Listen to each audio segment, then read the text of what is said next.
Hey everyone, welcome to hok'stutoring. Hope you're having a great day. Today we will be doing question 11 of chapter 9e. So this is your separation of variables chapter, which builds upon your difference of rates, which we did in 9d. Okay, so this is pretty new to the course, so expect it to be in your exam because the examiners and your teachers would love to test these things, these new toys, Right, but let's get into the question. Question 11.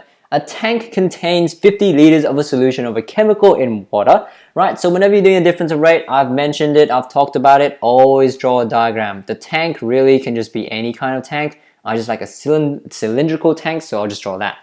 It's really up to your taste. So we have 50 liters of a solution, so that's what we start with, 50 liters.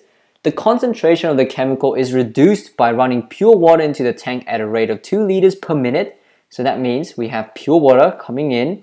That is your dV dt equals to 2. But because it's pure, your dx dV, which is your concentration, x is your, I guess, the mass of chemical, and then v is your volume. It's just 0, okay? Because it's pure.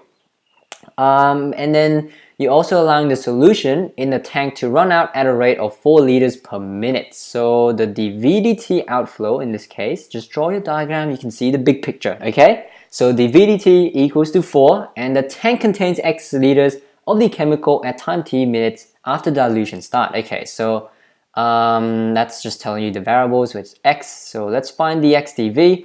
As we've learned in difference of rates, if you want to find the concentration of the outflow, you have to make it yourself. And to do that, it is always x, the mass, divided by the volume at any time t. So the volume at any time t, well, we know it starts off at 50. We have 2 liters coming in, 4 liters going out, so over time, it's always 2 liters out, okay? So the net flow volume would always be 2 liters out every t unit, which in this case would be minute. So you have 50 minus 2t, okay? Right, so that's your diagram, guys. Once you've got your diagram, you can definitely do part A. So let's do that quickly. Show that dx dt, that is your rate of flow of mass of your chemical, in terms of, I guess, really x and t, is equal to this. So how would we do that? Well, once again, inflow minus outflow. Do we know our inflow? Well, it's 2 multiplied by 0, dV dt, that's the volume, times by concentration, that gives our mass, but because you're multiplying by 0, you get a 0. And then minus outflow, so outflow in this case would be 4 multiplied by this expression right here. I'll just write that down. So that is 4 multiplied by x over 50 minus 2t. And then that would give us negative 4x over 50 minus 2t, which is convenience. That is what we have for part A, right? So as required, and you are done, okay? Gonna shortcut that, as required, happy face. Okay, let's do part B. Part B says, find the general solution of this differential equation. Well, I mean, that's typical. I mean, every time you get difference of rates, expect this to be one of the question. Or else, I mean, what's the purpose of this question, right? So part B. Let's solve for your dE. Okay, so we know dx dt. I'm going to simplify this a little bit because you can take out 2 out. You can take 2 out, I mean. Oh, excuse my English. That's negative 2x over 25 minus t. Okay, so I've just taken 2 out. Now, when you are separating variables, you need to move one of the variables to the other side with your derivative, right? So which variable do we move? You can really experiment with this a little bit. But the general rule of thumb is you take the variable that's on the numerator of your derivative to the other side. So in this case, your numerator is in terms of x, so that's dx. So you'll take the x out. You bring the x together with this, okay?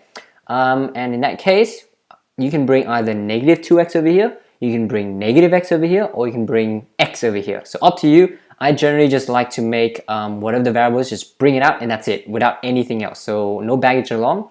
So I'm just bringing the x out, and that gives me the 1 over x. So 1 over x dx dt equals to negative 2 over 25 minus t. Okay, now we antiderive both sides in terms of variable. Which variable is it? Well, I mean, you can only antiderive the right hand side in terms of time, so that's why you'll be antideriving both sides in terms of time.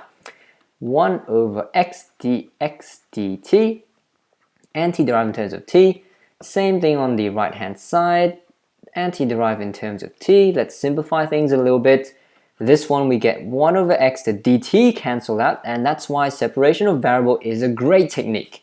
you can cancel out and you can anti-derive when your DEs have two different variables, okay? Only works in some scenarios though, not every time. Take the -2 out here as well, just to make it easy on the eyes, right? And there we go. Now, you just need to anti-derive. Now, before I anti-derive, I just want to talk about domains in a little bit because we're gonna have to talk. We're gonna have log mod of your variables. Okay, so I'm just gonna go into our diagram once again. Let's talk about domain. So our domain here is x has to be bigger than 0. What is x? X is the amount of chemicals in your tank, right? It can't be negative because you can't have negative amounts. Same thing with t. What about time? Well, time obviously has to be bigger than 0, but what's the limit? Well, if you look at your volume expression right here, then your time cannot be bigger than 25. If it goes bigger than 25, then you get a negative volume, okay? So you can't have negative volume in your tank.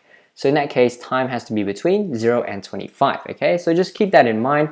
We're going to need it to get rid of some mods. It's not explained in class, so I just want to make sure that you guys know why the mod disappears, okay, in the actual question. Right, so let's come back to this. We anti-derive 1 over x. That gives us log e mod of x. Generally, when I'm doing this question, I'd like to keep the mod and then get rid of it later, just so that you can show your understanding, your mastery of this topic. Do the same thing here. Negative, so that gives us 2 log e 25 minus t. Now the negative disappears because when you anti-derive this part right here, you get the negative outside as well. Negative multiplied by negative becomes positive, okay? And then just put a plus c as your constant. Okay, afterwards, we need to get rid of our logs, but first, let's get rid of our mods, okay? So how to get rid of mod? Well, we know that x has to be bigger than 0. T has to be between 0 and 25 anyway, or else your volume would be negative. So in this case, because of this, your numbers are always positive inside the mod. So you just take the positive mod, okay? So that's it. Log e positive of x and not log e negative of x. Same thing over here. Log e 25 minus t plus c. Right, so let's solve for x. Well, x is exponential to the power of 2 log e 25 minus t and then plus c. Well, I'm going to separate the powers. You can do that with the exponential law. If you have exponential to the power of a plus b, you can split it into e to the power of a multiplied by e to the power of b. So we're doing that here. So you get e to the power of 2 log e 25 minus t multiplied by e to the power of c. And we can do one additional calculation to make this look good, so we can cancel out the exponential and the log, and that is bring the 2 up top. So the log rule, right? So e to the power of log e 25 minus t, and then the 2 becomes the power multiplied by ec. And when you write this, you can negate the exponential and the log, and you end up with 25 minus t squared. And then the EC is just a constant, so make it, become another constant. So in this case, let A equals to e to the power of c. Right, so there you go. That is your, I guess, x, which is the amount of chemical in your solution, in your tank, in terms of time, okay? So the model, pretty much. Let's keep reading the question. Well, as part B, it says find the general solution, so we got that. And then moving on to part C, I'll just rewrite the equation down here first so that you can see the question and the equation at the same time. So x in terms of time would be, as we've found out in part B, equals to a 25 minus t and then square, right? So let's read the question. Find the fraction of the original chemical still in the tank after 10 minutes. So that means after 10 minutes, how much percentage or how much fraction of the chemical is still left. So we need to find, if you want to find a percentage, you need to find the original amount of chemical, right? So that means when t equals 0, how much is x? So let's solve for that first. x0 equals to a 25 minus 0 square, 25 square. So that is equals to 625 multiplied by a. And let's solve for how much chemical is in the tank after 10 minutes. So we sub in t equals to 10. And that will give you 25 minus 10, and then we square that. So that will be 15 squared multiplied by a, which would give you 225a. So now we just need to find the proportion or the fraction of this amount from the original. So in that case, we just have to divide 225a divided by 625a.